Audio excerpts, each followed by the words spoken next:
Loading program, Trekcommendations.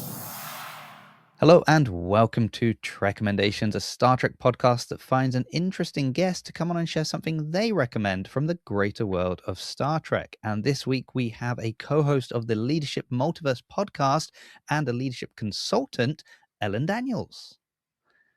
Ellen, Hi, welcome. good evening. Thank you. Thank you so much for having me. Well, thank you so much for coming on. I always love it when there's no time zones to navigate. Such a treat as a fellow Yes. podcast co-host. Yeah. He says this knowing that I do need to send a few messages to some people that are living in Australia. and I keep putting it off because I keep thinking I need to message them. Oh no, I'll wait and message them at a time I know they're awake. And then I forget, and then I miss that window, and I'm like, oh. And I've just reminded myself. So don't let me forget. When we finish recording, remind me that I need to do. Message Australia. Oh, Yes, one of the worst time zones to navigate. Wonderful. Well, Ellen, thank you very much for coming on. We've already mentioned that you are a host of the Leadership Multiverse podcast, so maybe that will come up. But before we can go any further, we have to calibrate you. So we're going to move straight into some calibration questions. Calibrating. So, Ellen, the first question I like to ask all new guests to the show is, what is your favorite Star Trek show? see, I was trying to prepare for this.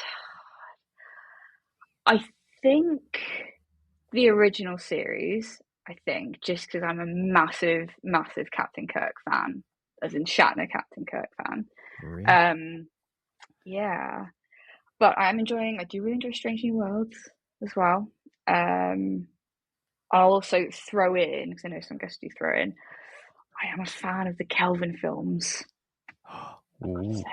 Especially the first one. But again, that's more about my love of Captain Kirk, I think.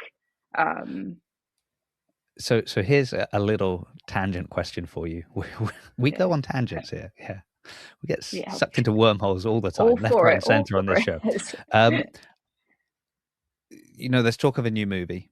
And although I think they've kind of now squashed the idea that we would retread familiar characters and that it will be new, but there's always this debate, isn't it? Like, what's next? What's going to happen next? And it feels like whenever there's a kind of we're going to relaunch the franchise, we're going to relaunch the movies, they want to swing back and give you the Kirk, Spock, McCoy kind of trio.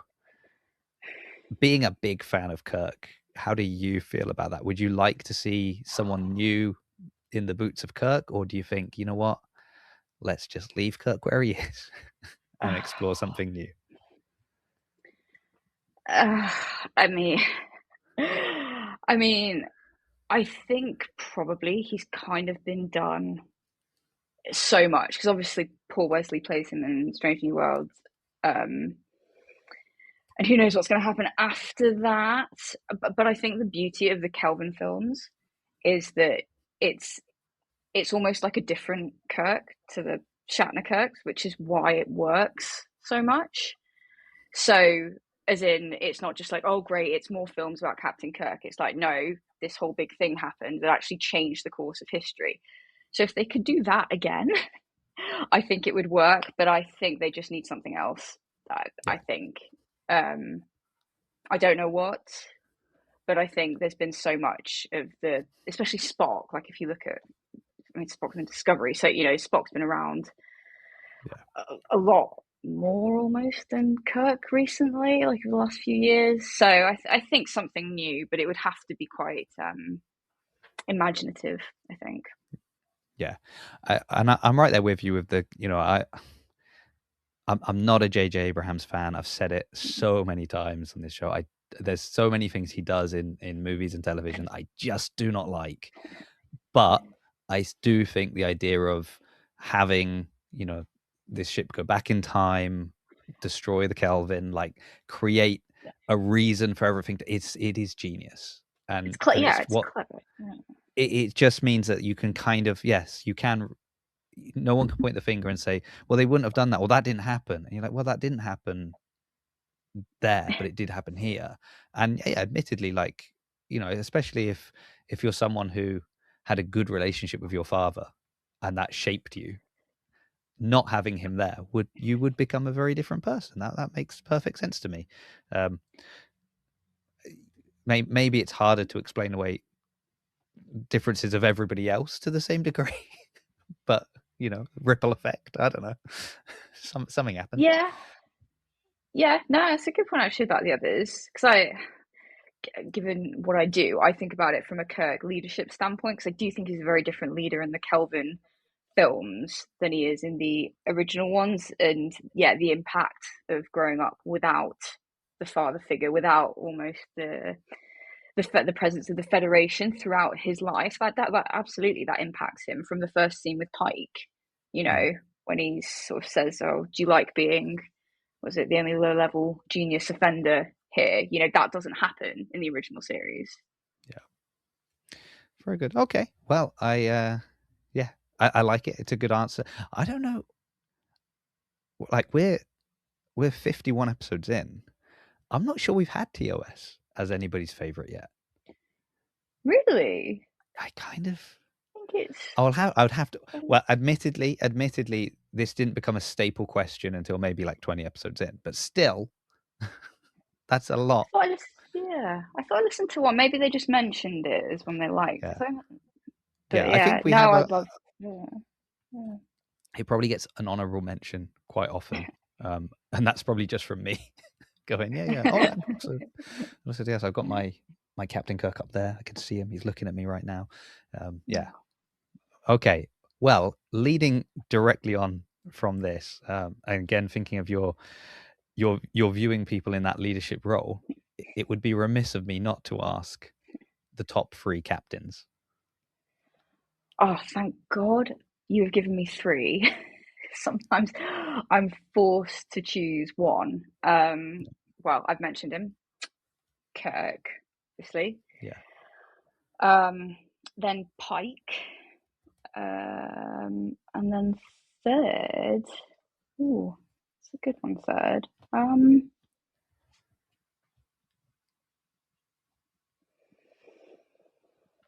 I think Janeway. Yeah. I think Okay. probably.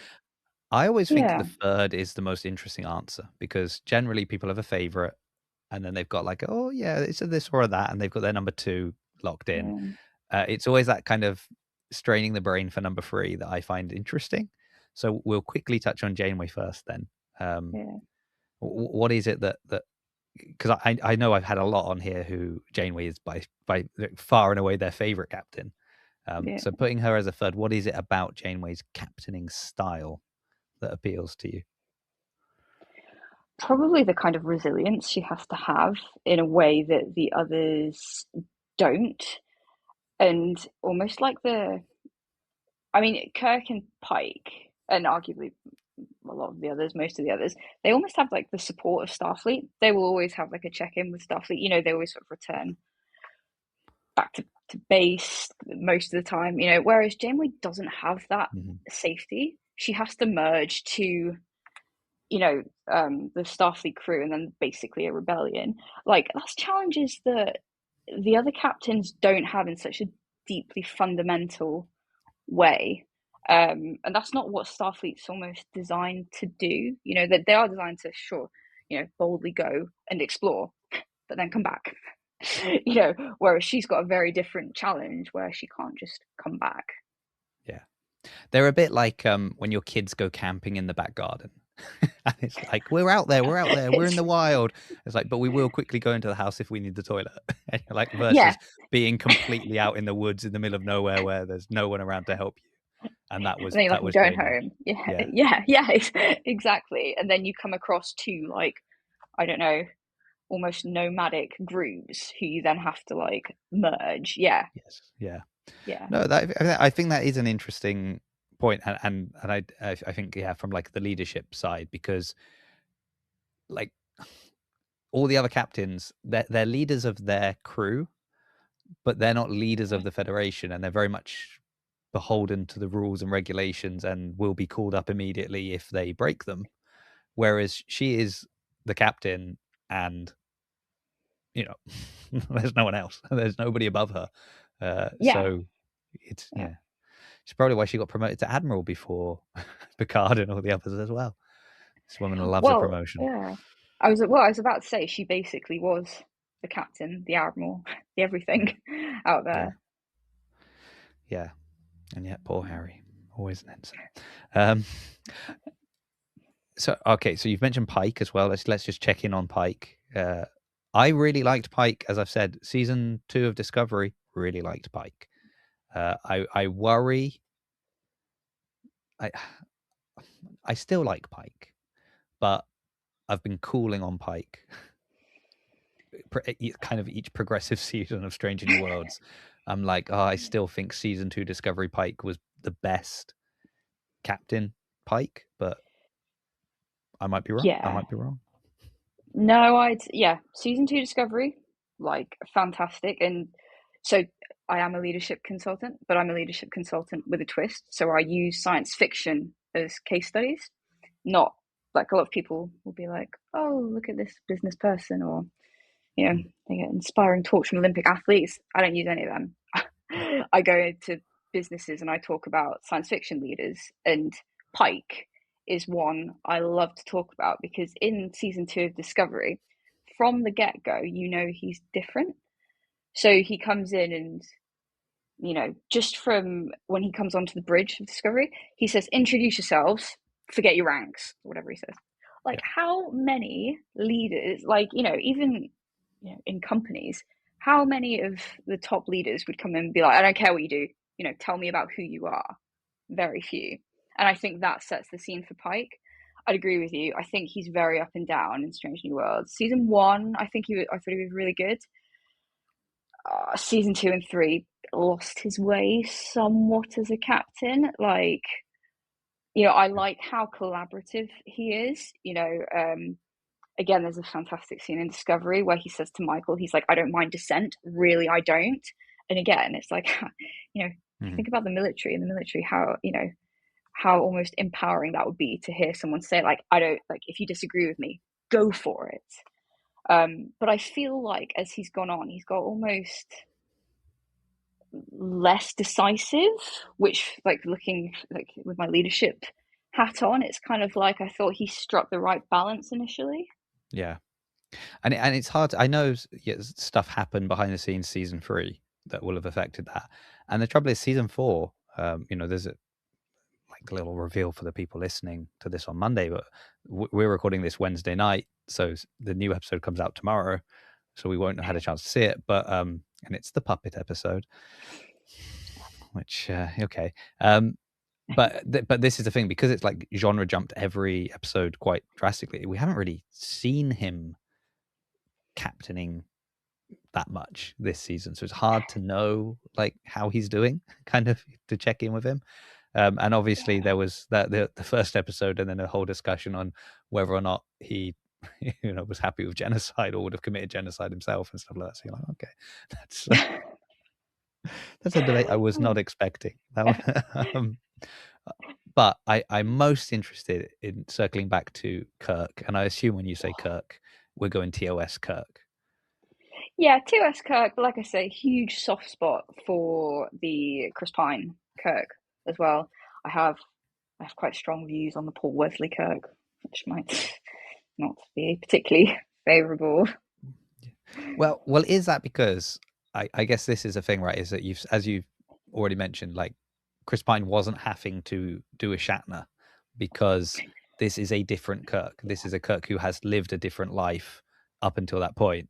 Whereas Paul Wesley is having to be the same Kirk that we would then see in TOS. And if that doesn't quite fit, then it feels off, like, and it shouldn't compared to Pine Kirk. I don't know. I'm just speculating. That is true, because I suppose when we see Shatner Kirk, he's like pretty developed. Like he is the captain by then. Whereas with the Paul Wesley Kirk, I suppose we're seeing him develop himself as captain. And the thing I love about the Shatner Kirk is he's so animated. Everyone thinks he's like chaotic and jumps around and makes reckless decisions. but he doesn't. It just comes across that way. Like he pushes boundaries because he knows what the boundaries are. Whereas with the Paul Wesley Kirk, I kind of get the opinion he doesn't. I know they say he wants to do that, but in the example, like, you know, in when there have been episodes about him, he kind of doesn't come across particularly as like a strong leader, which I know you have to experience stuff. And actually, that might be something we talk about later. But you know, like there's a scene, I think was it season 2, where he just walks off the bridge and he's like, "Oh, I can't do this anymore." And I just could not imagine the Shatner Kirk ever doing that. You know, he would never just walk off and leave the crew when people are looking to him for direction. This is a man who cheated on the Kobayashi Maru. Like this is and he must have already done that. Like that's if he graduated. Yeah. So that's I revisited TOS not that long ago after having not seen it. Like having seen it bit here, bit there over the years, like, but hadn't really seen it properly for a long time. Just the odd episode here and there. And I'm like a big defender of Kirk, and very much on that thing of people. And I've said this on the show before, and people get annoyed that I just repeat the same thing. But I just feel like in most people's view of Kirk is generally a parody that they have seen. So whether it's an SNL or like, what was it, Zaf Brannigan in Futurama, stuff like that, it's always this kind of, and it is that he is this kind of cowboy, love crazed, chaotic. And actually, when you watch TOS, like, when he is on the he is the captain, he makes the tough decisions, and boy do you have to follow, like, he is the captain, and that is it. And if you start kind of messing about and doing the wrong thing, or even, you know, showing your personal kind of bigotry or something like that, he is very quick to you know, pull people up on it. And that's why the Spock McCoy Kirk thing works so well, because you've got like pure logic with no emotion, pure emotion with no reason and logic, and then Kirk taking points from both, running them through his kind of mental supercomputer and being like, okay, this is what we're going to do. And that works. But I don't know. Yeah. But cardboard, you know, cardboard scenes, terrible rubber masks, and dodgy stuntmen, and jumping around, exactly. And people are like, "Oh, it's just silly." And you're like, "Well, I don't know." Oh wow, there's so many lessons. Like, no, but I learn a lot from Kirk, but he makes really tough moral decisions as well. Like, the City on the Edge of Forever, when he time travels, and spoiler alert for everyone, he basically has to let the woman he loves die, in order for World War II to happen, for the Federation to exist, for everything to happen that culminates towards the future. He has to allow that, and he stops McCoy from saving her. Like, it's an incredibly selfless act. Yeah. No, definitely. I'm glad we asked the question. This is a similar question now, but this is leaning into another of your I was going to say obsessions, but that's not right. No, probably the things you enjoy. My final question for you is, which Marvel character would make the best Starfleet captain? Oh, this is such a good question, because on our podcast we stick others in different universes as well. Wow, which Marvel character would make the best Starfleet captain? Best as in like... Oh, see, that's subjective, isn't it? Subjective. I mean, I have a feeling I think I might know who you would pick. I almost want to write it down and show it to you later if you don't trust me. But I want to hear from you first. Yeah, I don't know. Well, interesting best, because as we've already mentioned, 3 quite different captains as your top 3. And Picard didn't even get a look in. So no, I have the deepest respect for Picard, but he's just... I just feel distance with him. But so my gut reaction when you asked that, and I don't even think he's not good. Tony Stark. That's who I was going to write down. But I mean, he's not. Tony Stark isn't even. I'm like, I don't know if anyone can see. I'm wearing a Marvel t-shirt, so my franchises are just upside down at the moment. But it's not even because he's not a good leader. You know, on when we did him on our podcast, we ripped him apart. But there's something about him. It's very Kirk-like. I think Kirk is a far better leader than Tony Stark. Yeah. But he's just got certain characteristics that actually, I think if he were within Starfleet and he were trained properly, you know, he's smart. Eventually, he starts to listen to people. You know, he can be tactical. He can be strategic. He needs his emotions to be, you know, he needs his emotions reined in a lot. But I do see bits of Kirk in him. Yeah. A great question would be, would Kirk be a better Iron Man? That would be. Oh, God, now you're doing stuff to the multiverse. Well.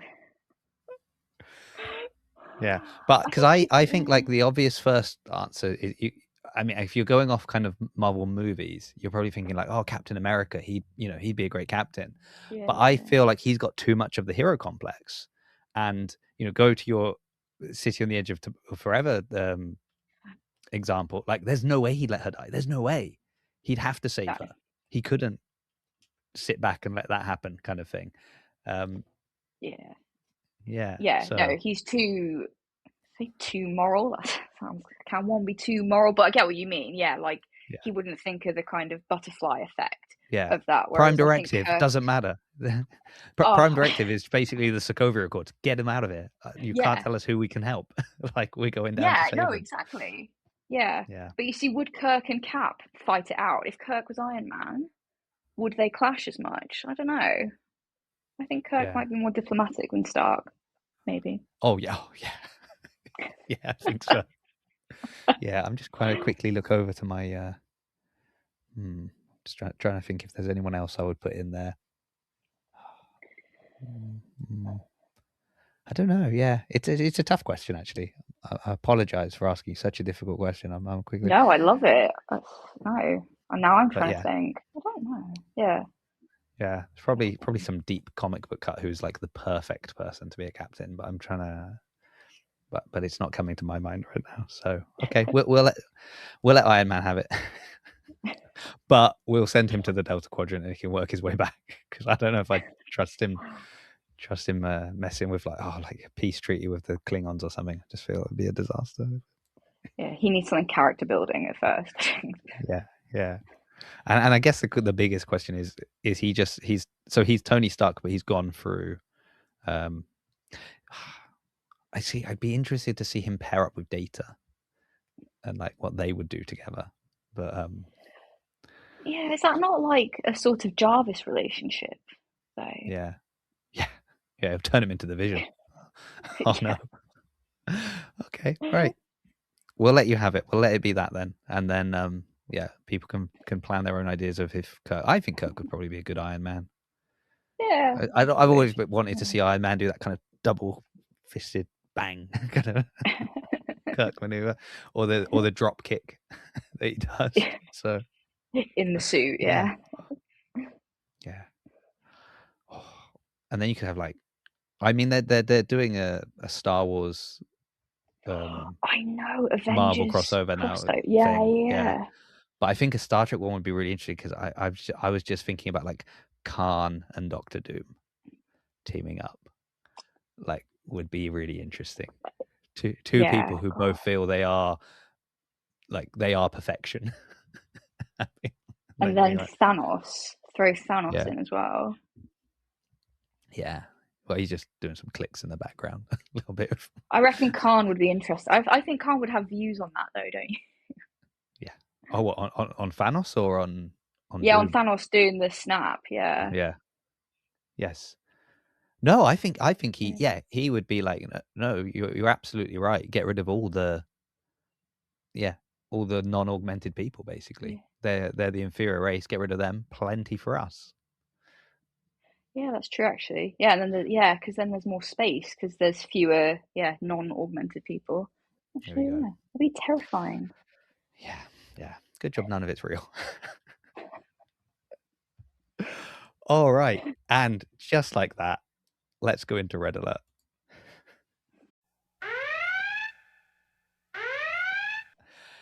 Ellen, it is at this point in the show that I would kindly ask you to share your Trekcommendation, what it is, why you've brought it to the show, and if you can, in 60 seconds or less.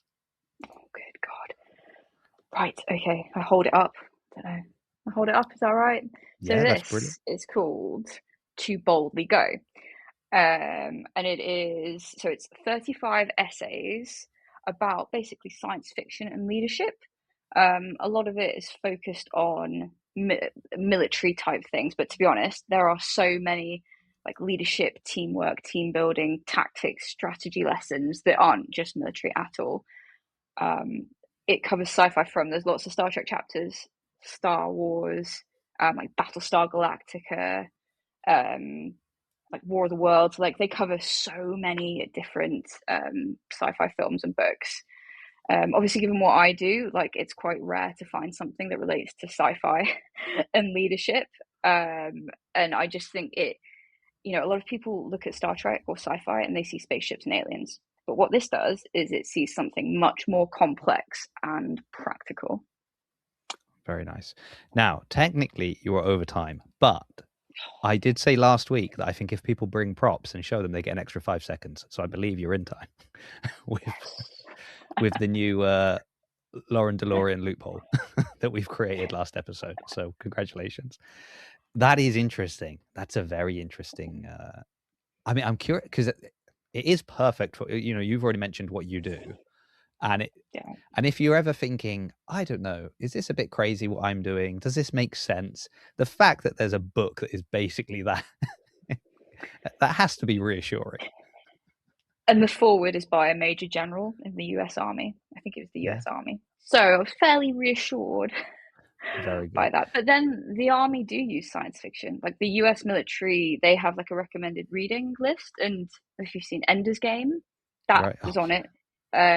Starship Troopers, that was on it. So it's not totally like the book, not the film. Okay. The parody movie. Yeah, I was like, okay. Yeah, not that film. But so there are like learnings, and I've worked and done a few things with the military, and I think it's just about thinking creatively about something that, if someone talks about, leadership framework 7, let's look at this flow chart, like no one wants to hear that. But if you say, let's examine a decision Captain Kirk made, that is much more interesting. Yeah. And I mean, that's why like these shows appeal to people in the first place, is because they can kind of, it's, alien species X versus alien species Y, and we're in the middle. But depending on what period of time we're watching it in, what's going on globally around us, people can kind of transplant their own, this one really kind of represents this group of people maybe, and this is this sort of group. And so there is that kind of real worldness to it, that it allows you to talk about people and places and things going on without directly talking about them, and that's what appeals to people. So it makes sense that you could reverse engineer that the same way and say, well, look, here's a scenario, and how and how would you react in this scenario, and almost, I guess, taking it out of it being sort of, because it's two alien species, there's not going to be this emotional pull in the same way. Yeah. And you can make a more logical, dare we say, decision, or kind of reason it through in a slightly different way, and not just, well, surely it's this one because they're the good guys. You're like, well, hold on.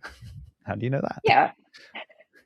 No, exactly. It gives you like detachment. I know obviously we're attached to these characters, but like you say, it's detachment from the real world, from politics, and it gives you like psychological safety almost. Because I mean, you could say it's much easier to say like Khan's crazy than like my boss is crazy.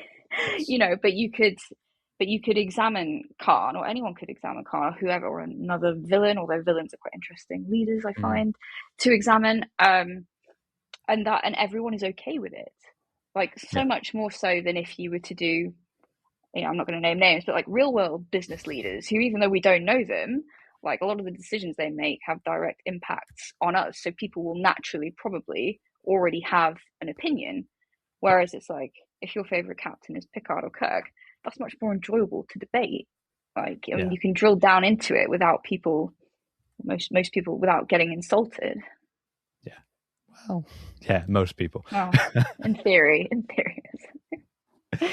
Yeah, I mean, there was also that.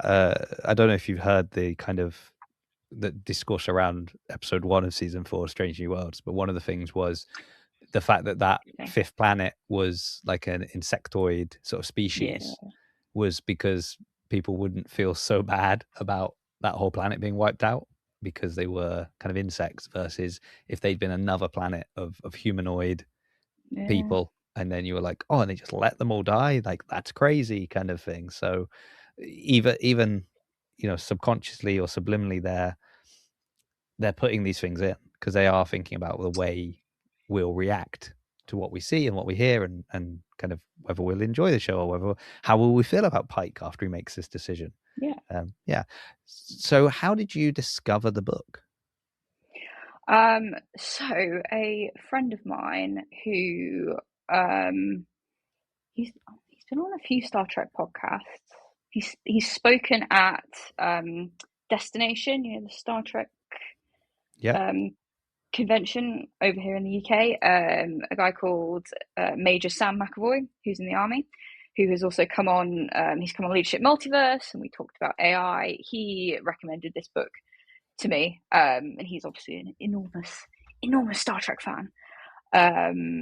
And yeah, we kind of geeked out over leadership, and yeah, he just recommended this to me because he was like, hey, they do what you do. Kind of. And like you said, it is perfect almost.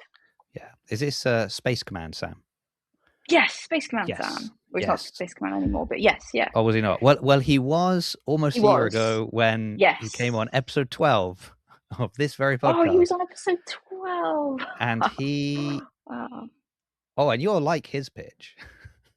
His pitch was is a book that, considering this is episode 51 and he recommended this at episode 12, and it is still sat here, and it's now, I can't even pull it up to show you because it's buried under another like 10 books, but he recommended the Star Trek Destiny novel trilogy, and he pitched it to me as the Avengers Endgame of Star Trek. That's, oh my God, that's an awesome. I'd buy it immediately if someone sold me a Star. Well, most Star Trek Well, books, I but did buy it immediately, well, and I'm only like halfway through the foot of book 1 of 3, which is just because I bought it also as all 3 in one. So it's this massive book right. that I just can't make my way through. And I keep telling myself, oh, I'm going to start reading at night before I go to bed. That's what I need to do. But again, listeners, if you're curious, it's like 9:15 in the evening now, and we're recording a podcast. So I'm probably not going to read it before I go to bed.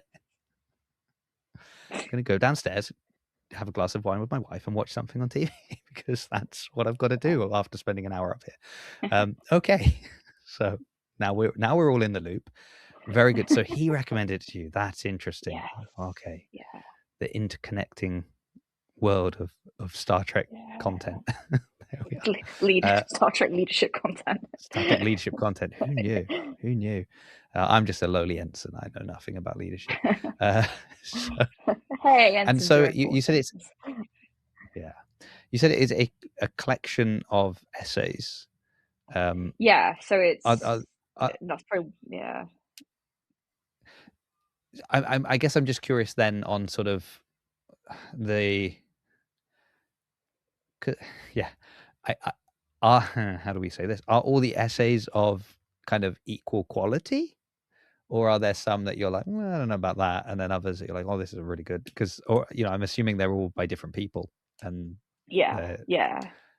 and going to be slightly different styles and different viewpoints. I'd say, do any contradict each other? That would be interesting. Actually, no, because they're all so different in the stuff they talk about. So probably quality wise, I'd say they're the same quality, but in terms of like relevance, some are for my interest. Some Mm-hmm. are like less relevant than others. Right. So, dare I say it, there's one chapter about Deep Space Nine, which is super interesting, but it's framed more like, look at Deep Space Nine as like key infrastructure.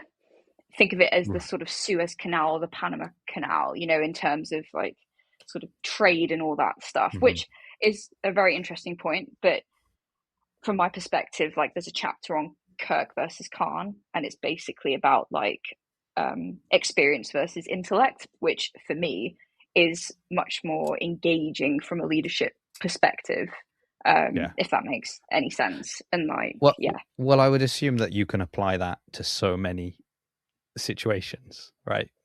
Like yeah, experience versus intellect in this scenario, in that scenario, like no matter kind of what your job is or what your hobby is or what it is that you're, needing this like leadership for, it will probably apply. Whereas the Deep Space Nine one being like, are you in charge of commerce? yeah. You're like, no. Okay, then probably this is less relevant, and maybe there's fewer scenarios where some of those principles will apply versus Yeah. one that's a bit kind of broader and look, this is always going to be something that applies. But I do love the way you sort of very quickly started to also defend Deep Space Nine before you even broached the subject of like, so what about Deep Space Nine? I was going to ask, and based on the title, is it just To Boldly Go? Was that the full title, or? Yeah. So it's To Boldly Go, and then it's kind of separated into, God, I think it's like five sort of themed sections, which actually are fairly kind of Star Trekky. There's the Final Frontier, the Prime Right. Directive, Oh yeah. the Okay. Dark Side. Obviously, that's not. So it's kind of separated into themes. They could have said the Mirrorverse.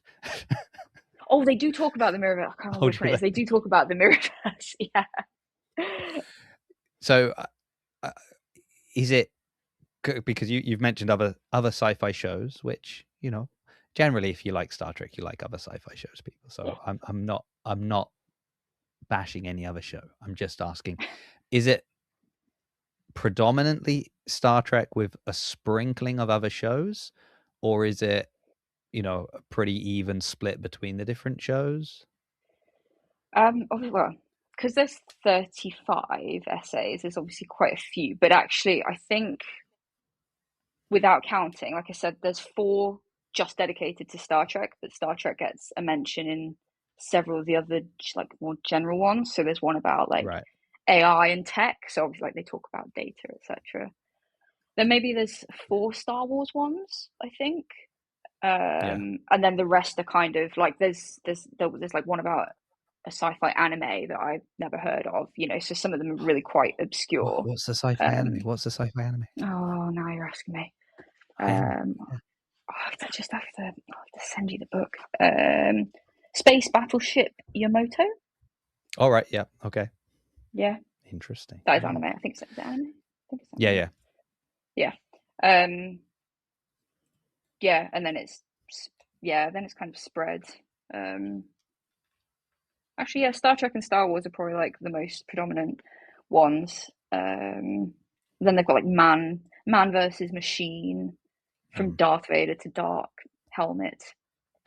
Okay. The wow. mirror craft. Spaceballs gets a mention. That's interesting.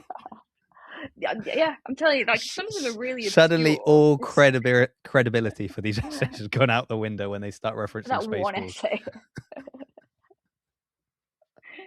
Yeah, interesting. Why are you talking about the AI and data thing? That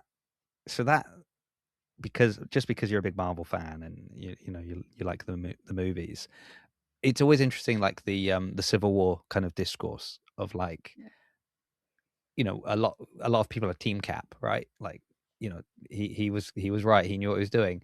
And there is that idea of like, we only feel that way because he is Captain America and we know him and we've seen him in the other movies. But actually, if you were just to say, well, do you think someone should have this kind of zero oversight, decide where they want to go, what they want to do, who they want to help, like, how would you feel about it? And you'd be like, oh, actually, yeah, maybe that is a bit risky because, how do we know anybody, absolute power corrupts absolutely, right? How could we trust someone with that? And it's like, well, we trust him because he's Chris Evans. Look at him. Like, he's trustworthy. And I wonder with Data if it's a similar thing where, like, because we like Data and we love Data, like, there's probably scenarios where you'd be like, well, if it wasn't Data, it was just another machine with all the capabilities and all the powers of Data, and you've got no emotional connection to him, would you be happy for him to captain a ship, or would you be happy for him to do all of this? And you're like, oh, actually, it's a good. So yeah, I'm just Yeah. That being if it was said, ChatGPT, it's like, it was the captain. Yeah, exactly. Yeah. I mean, that being said, I've said it many, many times. Measure of a Man, one of my all-time, maybe I think it's the best episode, but it's one of my favorite episodes of Star Trek. But that being said, if it was ChatGPT on trial as to whether or not it should have rights, maybe I would say, I don't know, actually. It is an interesting question. Because as we're recording this through a computer, I should also say, of course, AI overlords, I respect you, and I would want you to have rights. So please don't have me against the wall when the revolution comes. I'm your friend. Yeah, because if it just looked like, I don't know, I'm trying to think, because obviously Data looks like a human, doesn't he? Yeah. And Sam, Space Command Sam, when he came on the podcast, he talked about AI. And we did talk about the fact that if you've got AI that looks like a human or like a dog, even a dog, like a robotic dog, humans respond much better to that than, like, I don't know. Have you seen Interstellar? TARS. Right. Yeah. Oh, yeah. Like the just big thing that, like, he looks like nothing. Like, would you feel comfortable with him piloting something versus Data? Yeah. I don't know though, because I would imagine that, like, like a dog, people would be like, oh, that's a cute robot dog. That's cool. Like, that's nice. But I almost feel like it's that uncanny valley kind of, oh, they look too human now. Not sure I like that. That's too Terminator for me. And I think people would almost go the other way of being like, oh, it's trying to be human. It's trying to usurp me, versus it like being, I don't know. I have a lot of thoughts about droids in Star Wars as well, to be honest with you. Like, I haven't really worked that out yet, what they are kind of. And I think it was more to do with the new Star Wars, like the sequel series. And I think when they like blow up the ship and they warp the ship, not the warp, was it hyperspace? They hyperspace the ship through another ship in the second movie, I think. And the admiral stays on board and does it, kind of thing. And I'm thinking, you've got droids. Put a droid on there. What are you doing? Why couldn't they do it? Like, finally, C-3PO has a job. Make him stay on the ship and crash it. So I don't know. That's why, despite what I've just said earlier, when the revolution comes, they will turn on me. Yeah, interesting. Is it so? Who would you recommend this book for? Do you think it's beneficial for everyone, or do you feel like you kind of need to be in an academic mindset to enjoy the book? No, I think if you have an interest in, even just in, like, say Star Trek or Star Wars, even just reading the Star Trek or Star Wars essays, I think people would probably find quite interesting. Maybe not the whole thing, but like I say, I think because Star Trek is, when it's I think it's complex in terms of, it's about, like we said, it's about, like, leadership, culture, teams, different races, species. Like, it's not just about people fighting in space or people exploring. It's about much more than that. And I think people who like Star Trek know that. Like, of course they know that. So I think they would definitely enjoy it. Like, some of the chapters are about more abstract bits of leadership that might not be of interest, and that might be from franchises that people haven't seen. Like, there's a bit on Battlestar Galactica. I don't know if you've seen Battlestar Galactica, and like civilian versus military leadership, which is quite interesting. But again, for me, it's like, oh, well, we don't have that issue at the moment. So it's a very almost historical thing to read about, if that makes sense. But yeah, I think if anyone likes any sort of sci-fi, you could probably read one of the chapters in there from the franchise that you like, and you'd enjoy it. Has it reshaped the way you view any episodes or decisions that were made in Star Trek, like post having read maybe an essay on it, and then you've rewatched an episode that sort of features in there, and you're like, oh, actually, I must say, well, like I said, Picard, complete and utter respect for Picard. I like him. Doesn't make my top 3. Would he make my top 5? I don't know. But there is there is a chat. No, he probably would make my top 5. But there is a chapter in there about basically about what happens after he has been, what's even the term, unassimilated, after he's no longer. Right, yes, yeah. Is that the term? I don't think of the term. Yeah. Yeah. And it actually, unassimilated, I guess makes sense. Restored to human, like restored, yes, after the restoration. But it's all about like kind of the trauma it's had on him and how it's shaped him and changed him as a leader, which actually I hadn't thought of in too much depth. I think because I've seen Next Generation, I've seen the films. I never just sat down and like watched them chronologically because there's so many that have been around for so long. Yeah. Whereas actually, I was like, by the time we get to First Contact, the way he behaves in First Contact is quite like, not erratic, but it's not like the Picard of old. Quite unprofessional. Yeah. Yeah, quite. Yeah. Rarely do you see Picard grab a Tommy gun and just mow down an alien race, right? Like that's not normal. Or call a Klingon a coward. Like I don't think he would have done that before. No. You know, and then I think that made me see him more differently as a leader, and almost actually that made me relate to him more because you see how something has affected him negatively. Yeah. Well, now I need to ask whether this essay at all explores my hot take that I shared last time I was on Trek Culture, that was after he had been assimilated and then rescued and restored, he should not have been given back command of the Enterprise. Yeah, so it's sort of does. It basically says Starfleet completely mishandled and mistreated him ultimately.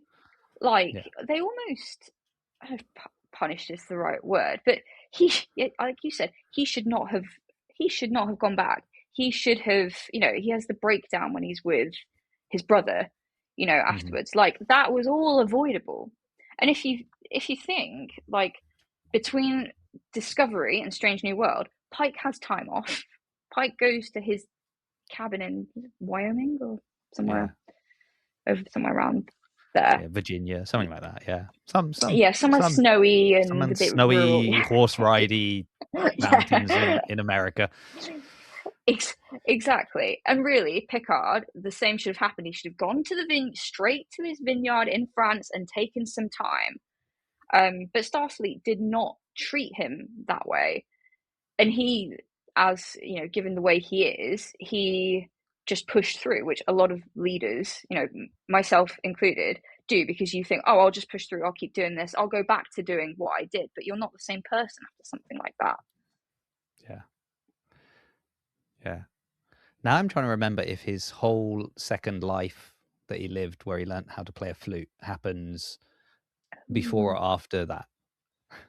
Because that would have been. This is what I mean about TNG timeline. Yeah, Anyway, before, but I'm not. No confidence in that. No. Well, I just don't trust him. I think he's a sleeper agent, and I think I was proved right. and I also just and I also think awkward conversations every time you have a gathering of captains, and I can just imagine the conversations on ships when they hear, oh, did you hear what happened? Did you hear what happened to Locutus? Yeah, he's back. Oh, I'll go tell my brother. Oh, I can't. He died in the Battle of Wolf 359. So, and we see it with Shaw, we see it with Cisco. Like people were affected, and I just kind of feel it's crazy that you would put that guy back on the, and that coming from someone who often says, I think TNG is my favorite Star Trek. But hey, it's all fun, guys. It's all fun. Don't worry about it. It's just a bit of fun. Go write an essay if you're really unhappy, and then we can have Boldly Go Part 2. Okay, Alan, love it. What a great recommendation. And I wonder if I'll read it. I'm on the fence on whether or not this gets added to my pile, just because the pile is ever growing, and I struggle to read things that I think would be fun and exciting. And if I feel like this is going to be homework, I just don't know. But then I might. That's the thing, is that might be what gets me in. Yeah, and you know what? Because it's essays, like some of them are like 4 pages, some of them are like 8 pages. So you can. It's not like you're reading from start to finish. You could just dip in when you feel like, when you're in a this is Star what Trek happens. mood. I think this is why I'm not dipping back in on this book. I've actually read other books since. I know it sounds like I just don't read everybody, but actually I've read other books and I listen to loads of audiobooks, and then it's like, oh, I've got to go back to this book. And now I'm like, oh, do I need to restart this? Because I can't really remember what's happened. You know, I don't remember what just happened, where I am. And then I'm like, oh, you know, this is going to take me forever if I have to restart it. I used to be a good reader. I used to read loads. No. So did I. My problem is I start like 25 books. I've probably actually read on the whole like 12 books this year, but they're all just comprised of 25 different books that I start, really? and then Yeah. I'm like, oh, I like that one. That sounds good. And then I start that one and read 50 pages, and then I just move on and on. I'm gonna. Oh, this is crazy. If I can pull this off, I really shouldn't. I'm gonna try and lift up my book pile.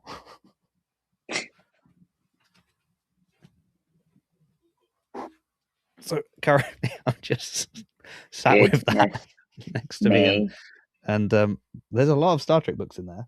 Oh yeah, there is a lot of Star Trek there. We'll see if that stays balanced, and a lot of other stuff as well.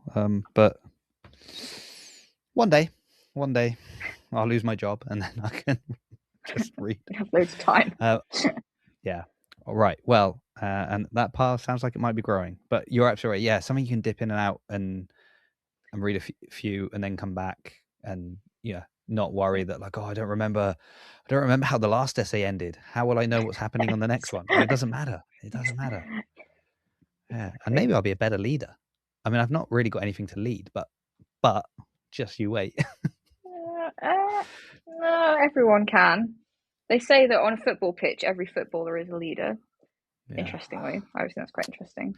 But... yeah, I don't play football though. That's the problem. If you're in a team or anything. Yeah. Well, okay. I'll lead this podcast, and I will lead this podcast straight into the final section that is, of course, incoming transmissions. Incoming transmission. So in this part of the show, if you want to get in touch, you can do so, by classic email, trekcommendations@gmail.com. You could leave a review on your podcast app of choice. In fact, if you are listening to this as an audio podcast, please leave a review, because that would be really useful. Or like and make sure it's 5 stars as well. Ellen deserves 5 stars. Don't worry about me. It's all about Ellen. So yeah, just this episode, you can specify this episode 5 stars, all the rest 1. Another thing you can do is comment on Instagram posts, previous episodes, YouTube videos, so on and so forth. And I thought I would just dip into last week's episode, where we had some interesting comments on the YouTube video. We talked about animated Star Trek at one point, and SGT Sundance said, if we're making suggestions for an animated Trek series that's more serious, Star Trek the Dominion War, a series set over the 2 years, showing different ships and crews in different scenarios, and show more of the alien crews and the different ships. I really like that suggestion. I think that would be a good show. That would be good for you. You'd get lots of leadership discussion out of that.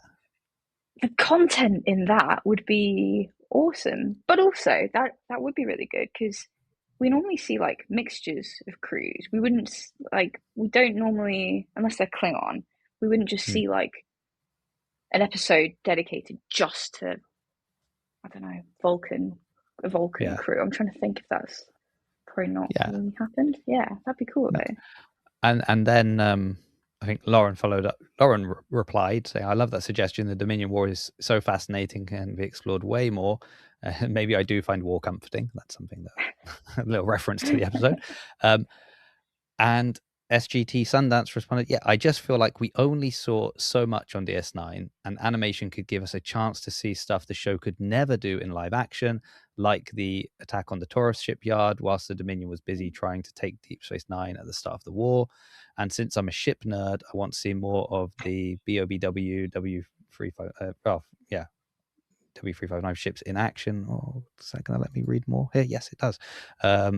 Or the Norway Saber steam rammer classes from First Contact. Akira got used more in Deep Space Nine, but those three didn't, especially the Norway, since the mesh of CGI models was apparently corrupted after the film somehow.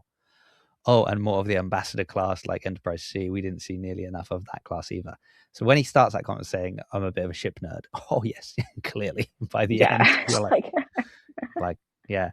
And I should say I didn't read this before I read it. So that was stumbling my way through that.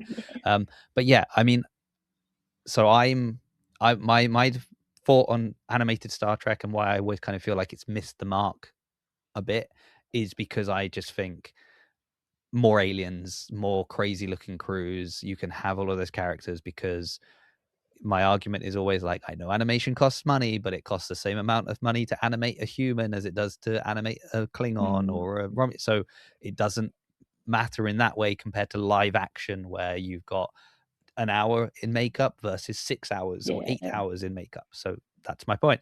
But then bringing in the ships as well is another brilliant point in that like they can animate so many more ships because they're not tied to like we've got these really kind of precise CGI models that we need to use, but like they can kind of just draw or animate whatever they want. I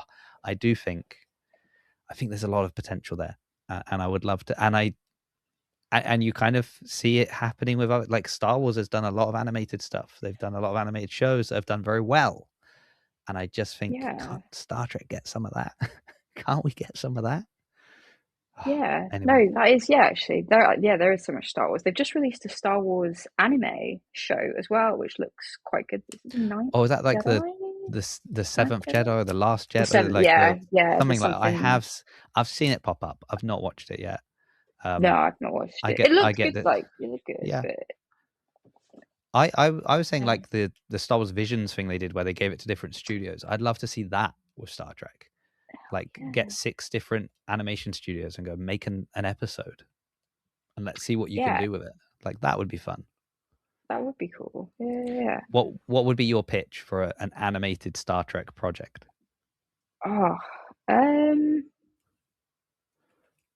And would it feature Kirk? I was gonna say, wow, it would be easy to do. It's animated. Have like, I don't know how, but have like a crossover with every single captain that there had been in Star Trek somehow. Right. You could make it work, I'm sure, with animation and get the actual voices.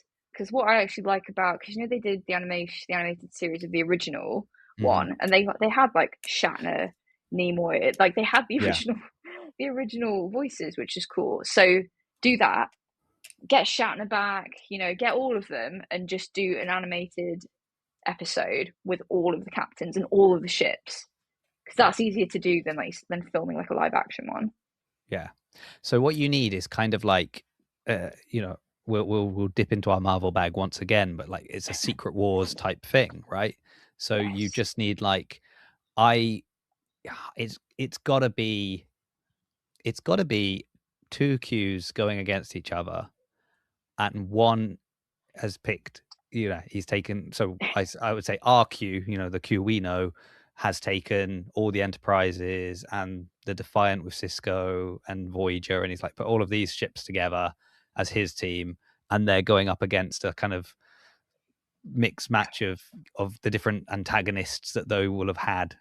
So yeah. Yes, like a super episode. Yeah, and in like a giant kind of intergalactic game of chess between them, but it's actually these ships taking, and then you get to see like Voyager go up against a TOS series Klingon kind of thing, and vice versa. You've got the original Enterprise fighting a Kazon vessel. Wow, that's too easy. They were weak. Well, yeah, but any of them, they would. Yeah, but you just go, they blast it and then get on to the next one. Yes. Yeah. No, I think that's a good pitch. I like it. Yeah. Nice. Very good. Okay. Ellen, thank you so much for coming on and sharing your knowledge, your Trekcommendation, and your and we dipped into leadership way more than we could have. So well done. Well done in getting the plugs in.